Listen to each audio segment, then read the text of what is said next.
The Galactic Military Academy on Zenthar Prime boasted 43 species among its elite ranks, and every single one of them believed humans were fragile.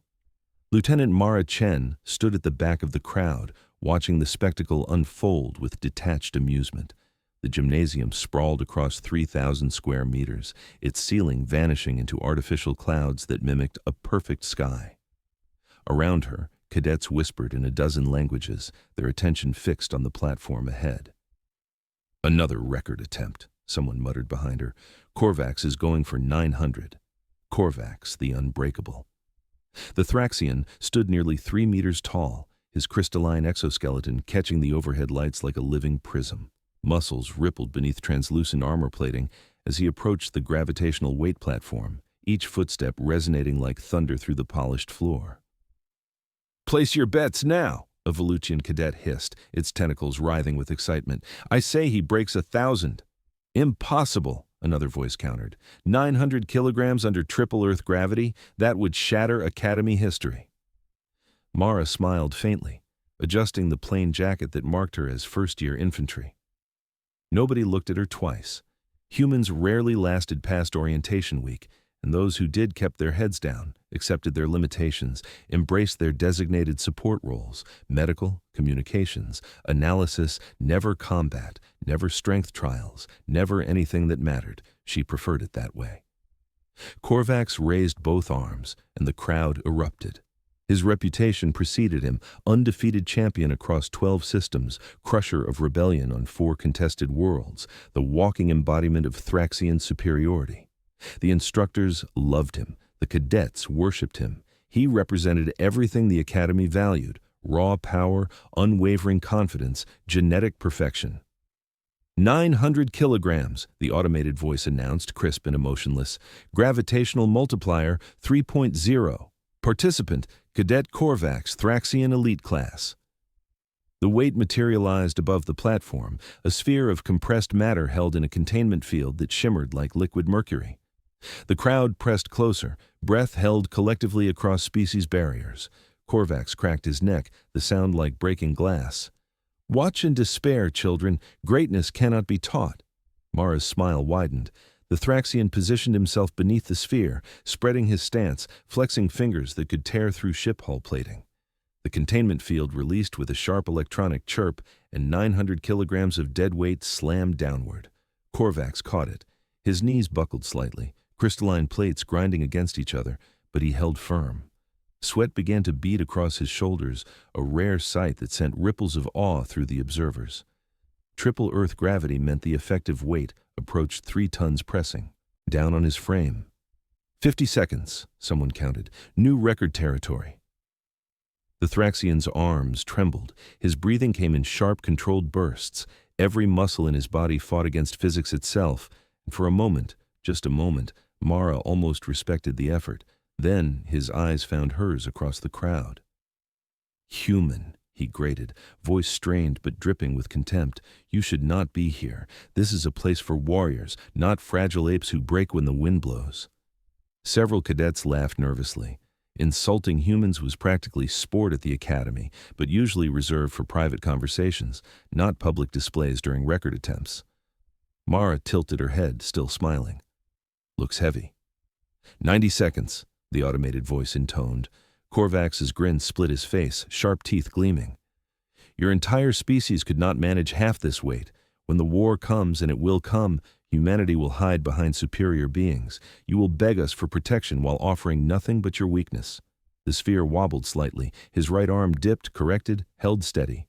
120 seconds. New Academy record achieved. Applause thundered through the gymnasium.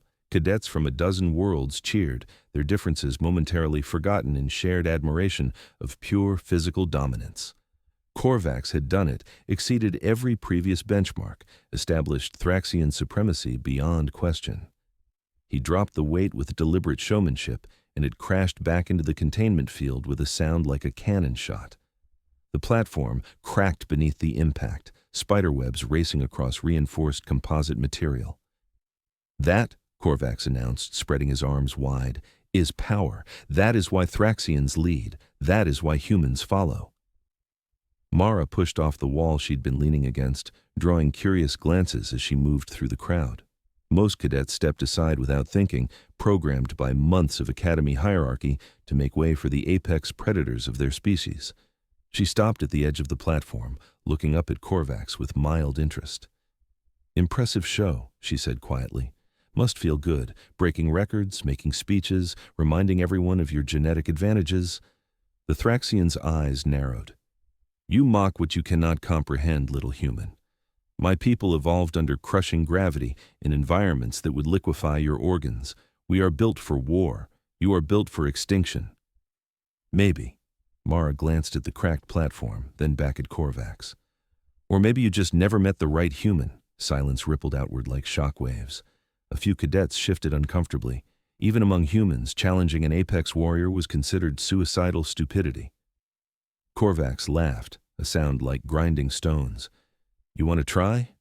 You, little girl with your soft skin and hollow bones, the gravitational field alone would snap your spine."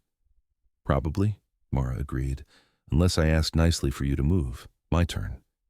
The words hung in the air for 3 heartbeats. Then the crowd exploded into laughter. Even other humans joined in, embarrassed by association, desperate to distance themselves from this lunatic who'd just signed her own humiliation. Nobody challenged the strongest cadet in Academy history. Nobody was that stupid. Korvax's expression shifted from amusement to something darker.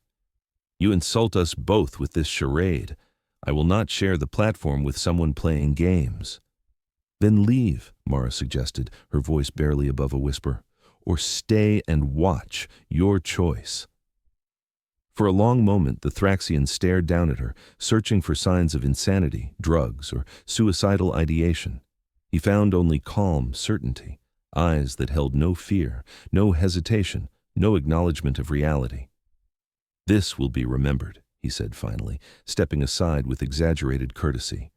"When you fail, when you break yourself trying to lift what gods could not manage, remember that I tried to spare you."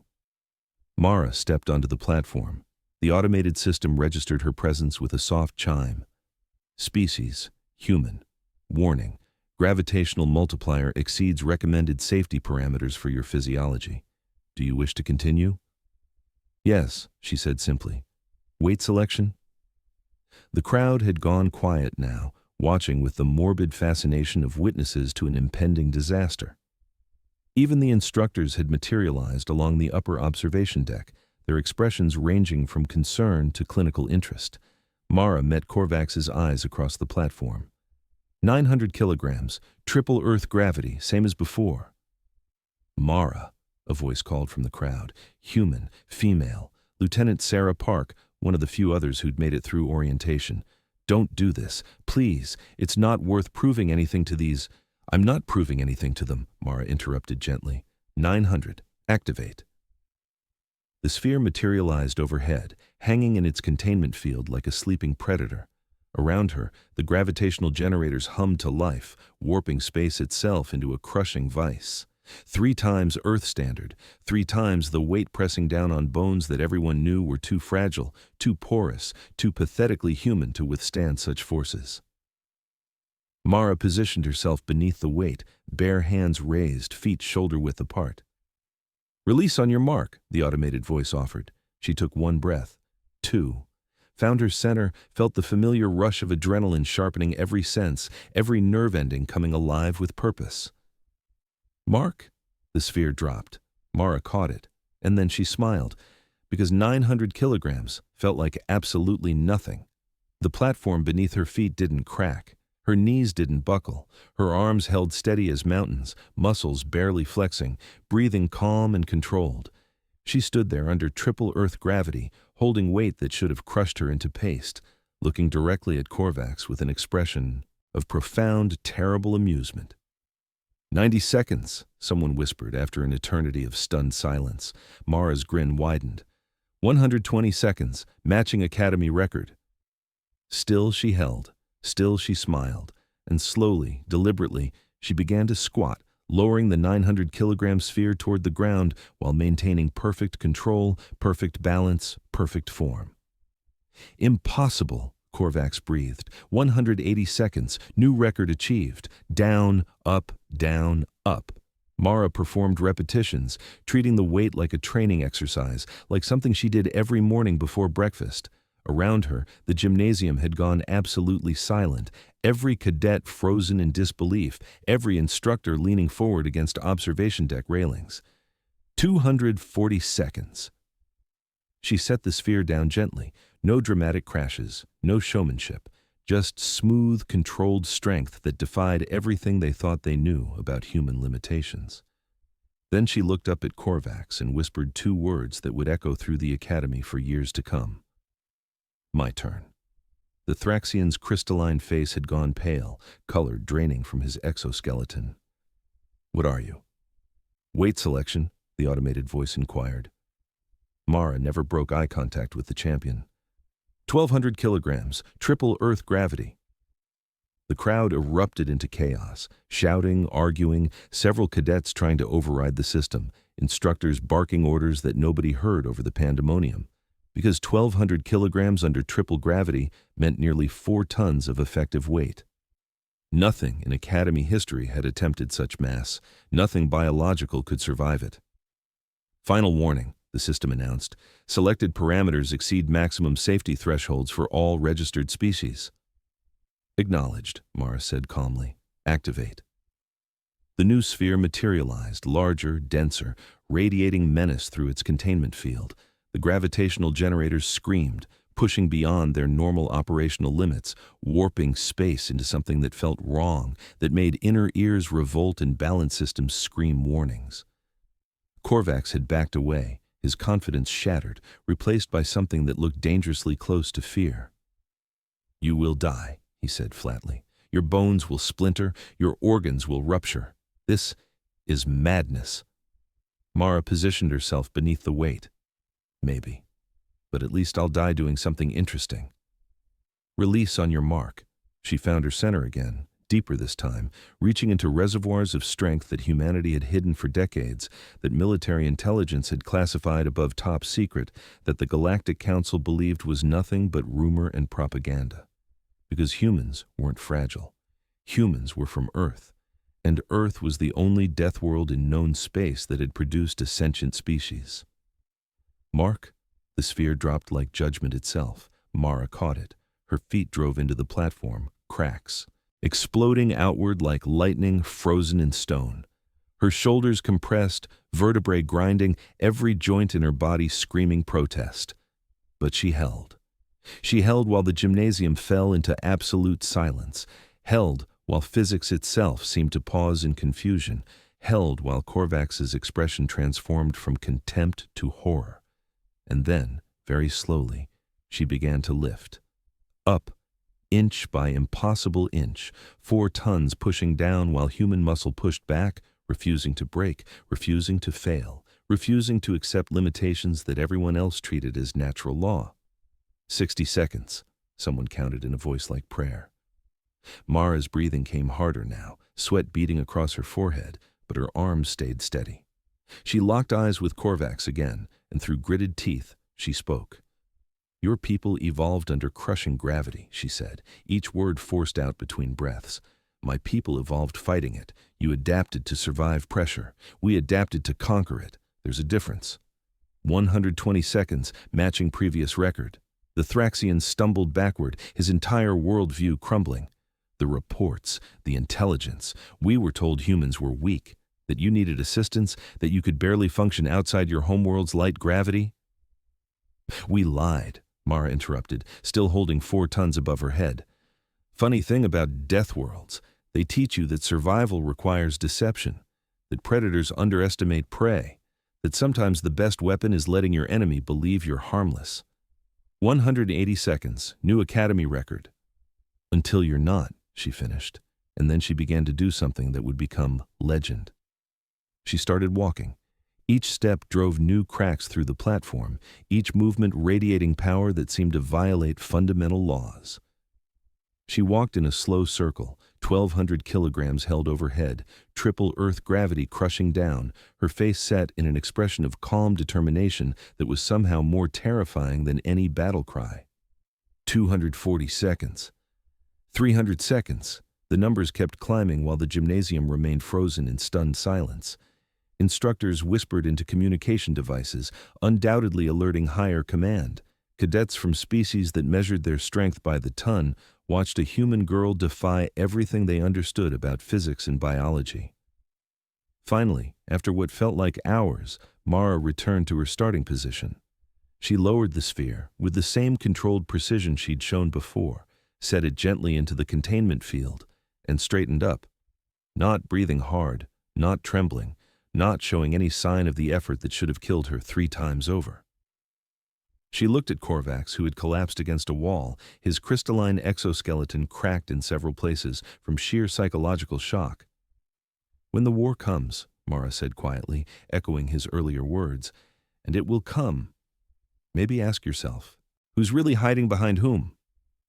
Then she walked past him, through a crowd that parted like water, toward the gymnasium exit.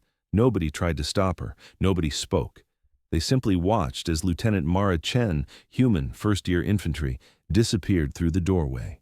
Behind her, the automated voice announced, "New Academy record established. 420 seconds. Species, human. Weight, 1,200 kilograms under triple gravitational multiplier. Effective lift, 3.6 metric tons."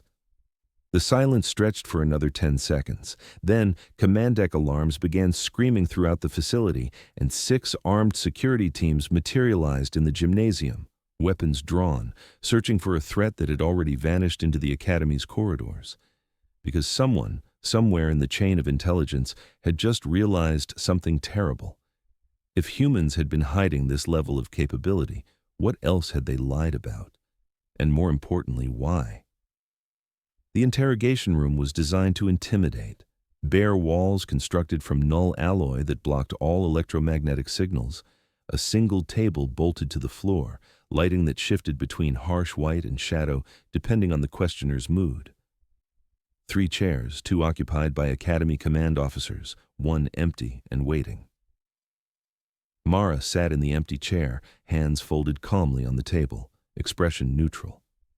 Across from her, Admiral Kethros adjusted his ceremonial collar with one of his 4 arms. The Korthan species prided themselves on diplomatic precision, which made his barely controlled fury all the more obvious. Beside him, Commander Zelith of the Avarian Collective kept her feathered crest flat against her skull, a sign of deep concern among her kind. "Explain," Kethros said flatly. "I lifted weight," Mara replied. "Same as Cadet Korvax, same as dozens of others before me. I followed protocol, accepted the safety warnings, completed the exercise within established parameters." "You shattered every biological model we have for human capability," Zelith interjected, her voice sharp. 3.6 tons. Do you understand what that means? We've observed your species for 40 years, your military records, your civilian population, your athletic competitions. Nothing suggested this level of strength was possible. Mara smiled slightly. "Maybe you weren't looking hard enough." Kethros slammed one fist against the table, creating a dent in the supposedly indestructible surface. "Do not play games with us, Lieutenant. We have contacted Earth Command.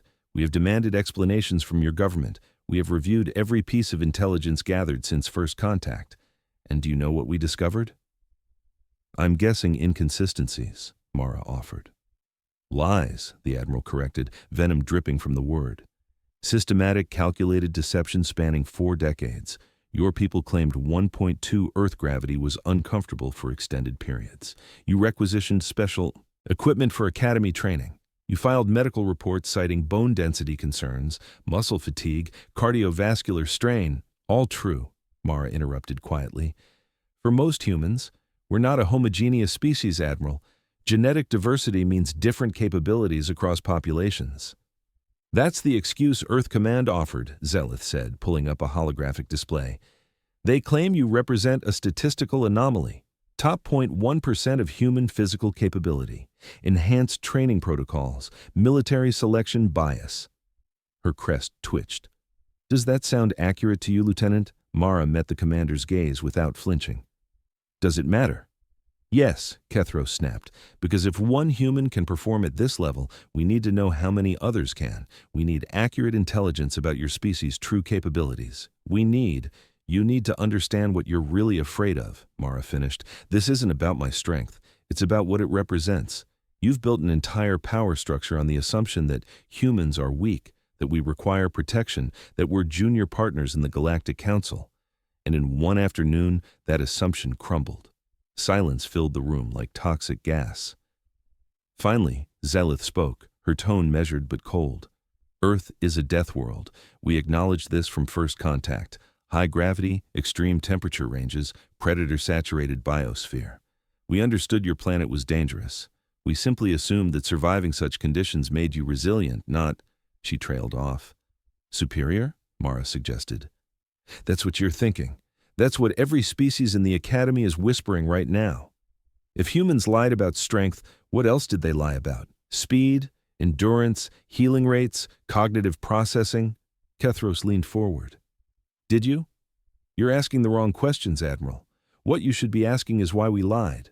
What strategic purpose does deception serve? What were we preparing for? The commander's crest flared suddenly, a sign of alarm. You anticipated conflict.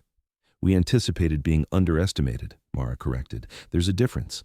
Humans learned a long time ago that when you're the newcomers, when you're dealing with established power structures, with species that have been navigating galactic politics for millennia, it pays to be cautious, to observe, to learn, to let others show their hand while hiding your own.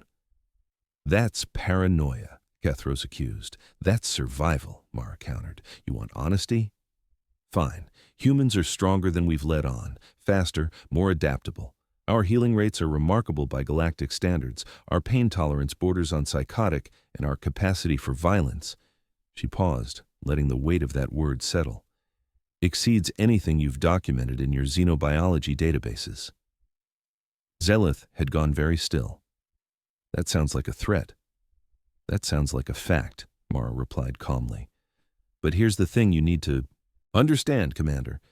We didn't hide our capabilities because we wanted to conquer anyone. We hid them because history taught us that being the strongest person in the room makes you a target. Being underestimated makes you safe.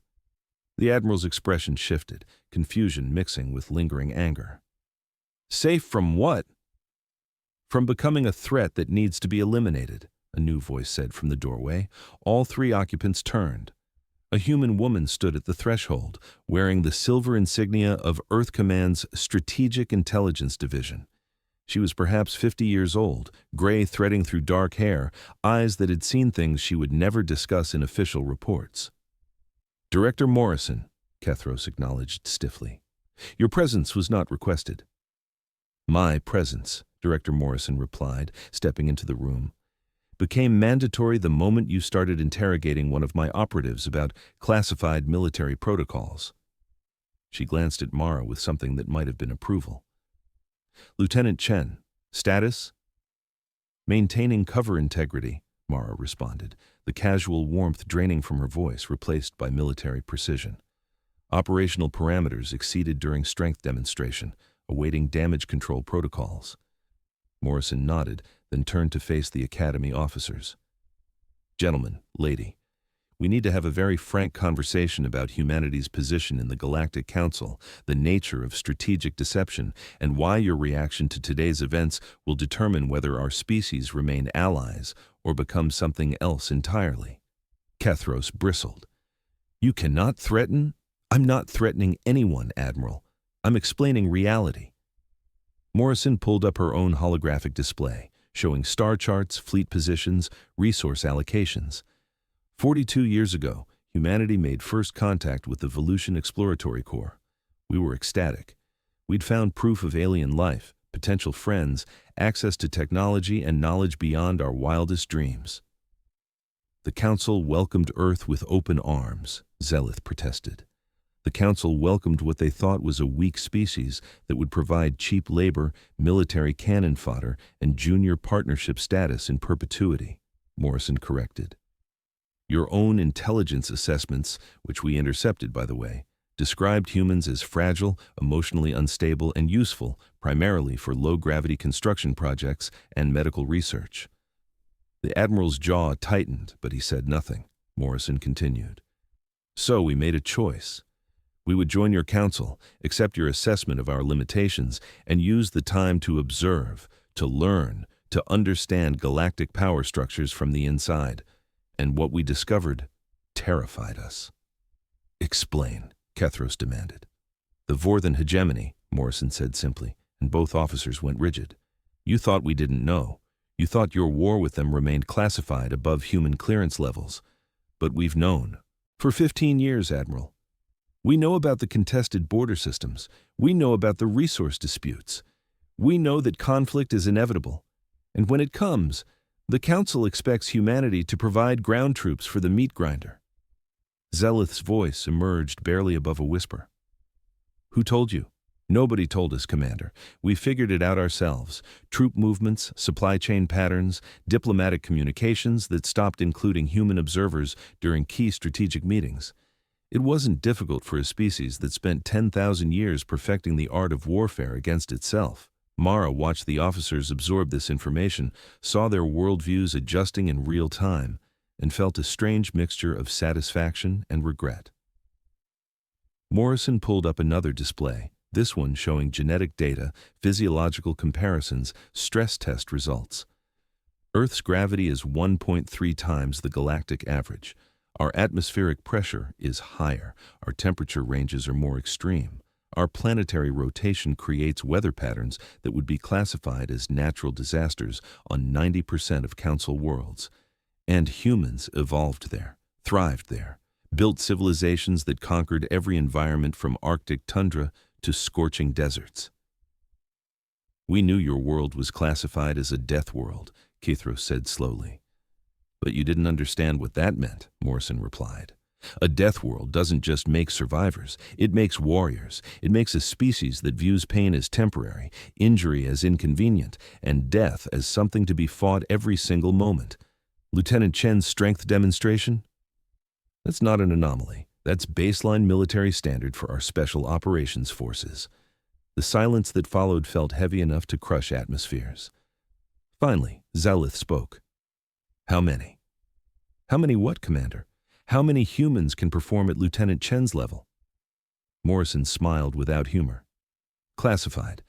But I'll give you this much. We have 3 million active military personnel, another 50 million trained reserves, and every single one of them meets or exceeds the physical standards you witnessed today. Kethros stood abruptly, chair screeching against the floor. This is an act of war. You've infiltrated our academy under false pretenses. You've hidden military capabilities that fundamentally alter strategic calculations. We've protected ourselves, Morrison interrupted coldly. And before you start making declarations, Admiral, I suggest you consider the mathematics.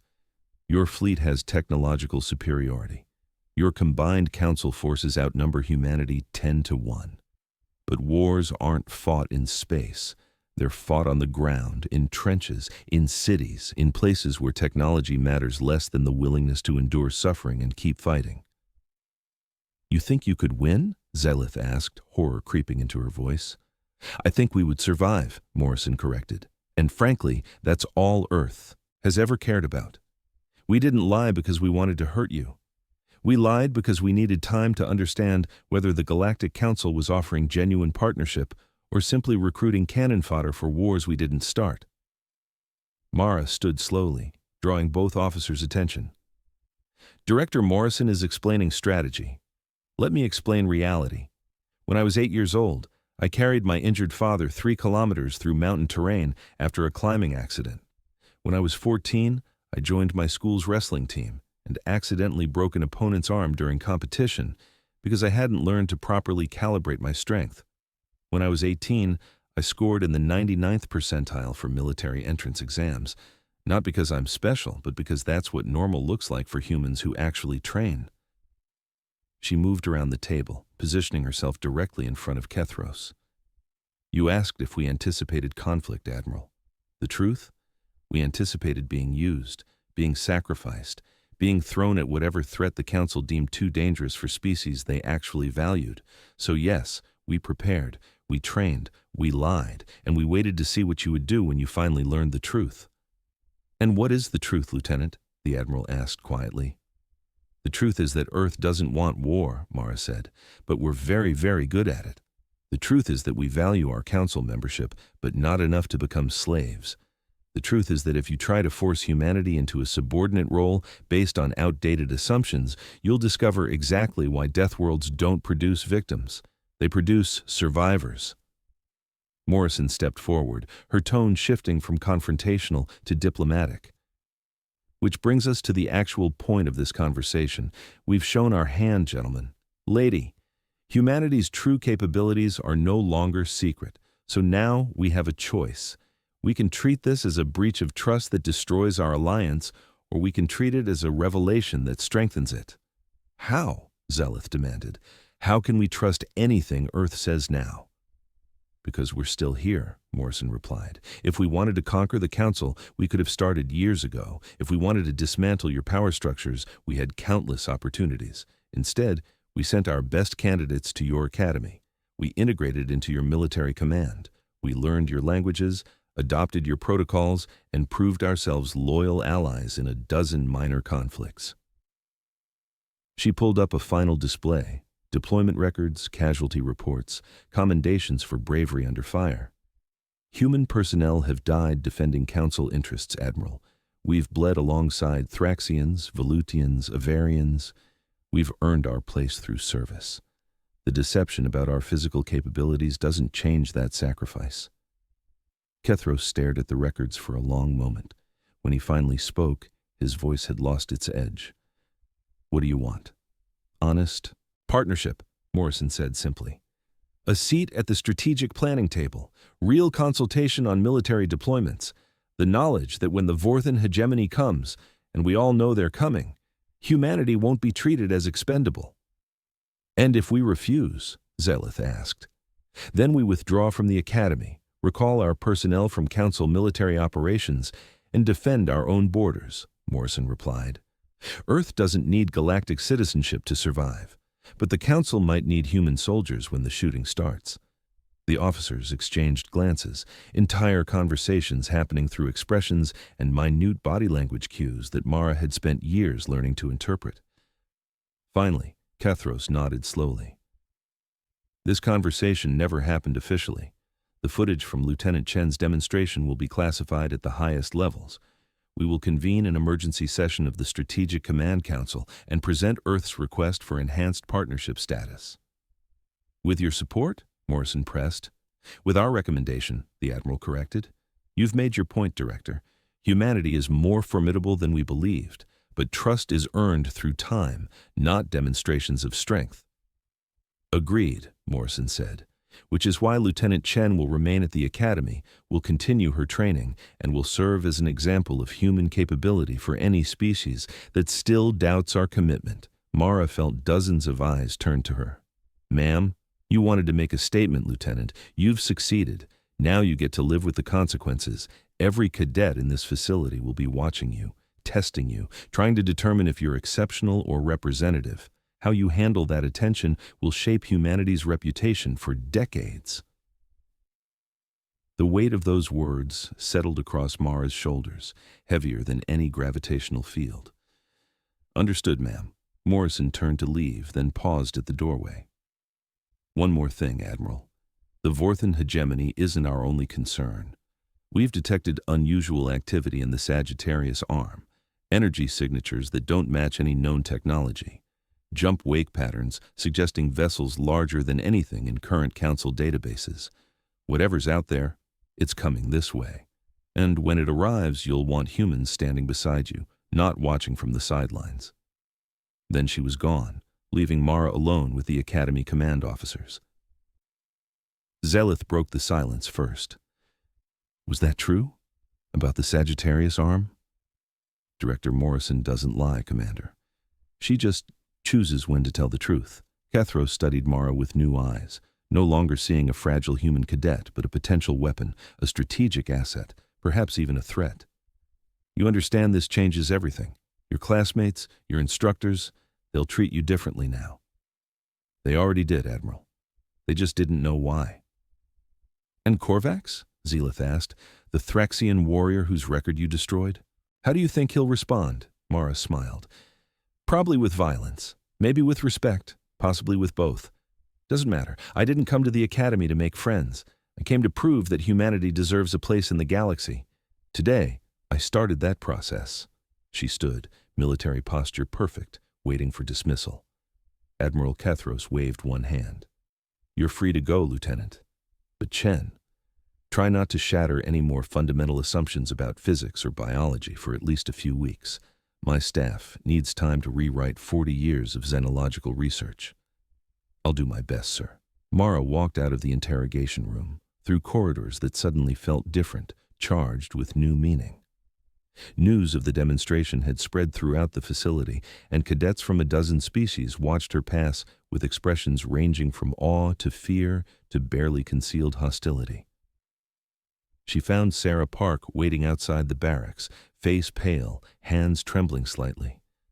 Mara, what the hell did you do? Started a conversation, Mara replied, about honesty, about capability, about what humanity actually brings to the Council. By showing off? By making us all targets? By stopping the pretending, Mara corrected gently. Sarah, we've been hiding for 40 years, playing weak, accepting scraps from the Council's table. Today, that ended. Now comes the hard part, proving we're not just strong, but trustworthy. Sarah shook her head. This is going to start a war. Or prevent one, Mara suggested. Predators respect strength. The Council species are predators who evolved on safer worlds, who never learned to see humans as threats. Now they know better. Now negotiations happen from a position of equality instead of charity. Behind them, footsteps approached, heavy, deliberate, crystalline. Korvax emerged from the shadows, his exoskeleton still cracked from earlier, expression unreadable. Human, he said, the word no longer dripping with contempt, just flat acknowledgement. Korvax, Mara replied evenly. They stared at each other for a long moment, warrior assessing warrior, predator recognizing predator. Finally, the Thraxian spoke. My people have a saying. The strongest blade is worthless without a skilled hand. You have strength, Lieutenant Chen. Whether you have skill remains to be proven. Challenge accepted, Mara said. Korvax's lips curved into something that might have been a smile. I look forward to discovering the answer. And human, when the war comes, when the Vorthan hegemony tests our resolve, I would be honored to fight beside you rather than against you. Then he was gone, leaving Mara alone with Sarah in the empty corridor. Did that just happen? Sarah whispered. Yeah, Mara confirmed, and it's only the beginning. Above them, through reinforced windows, the stars blazed with cold indifference. Somewhere out there, in the vast darkness between civilizations, forces were moving. The Vorthan hegemony prepared for conquest. Unknown entities prowled the Sagittarius arm. And humanity, no longer hiding, no longer pretending, stood ready to meet whatever came next. The Academy's strongest had lifted 900 kilograms. The human had whispered, "Move, my turn," and the galaxy would never be the same.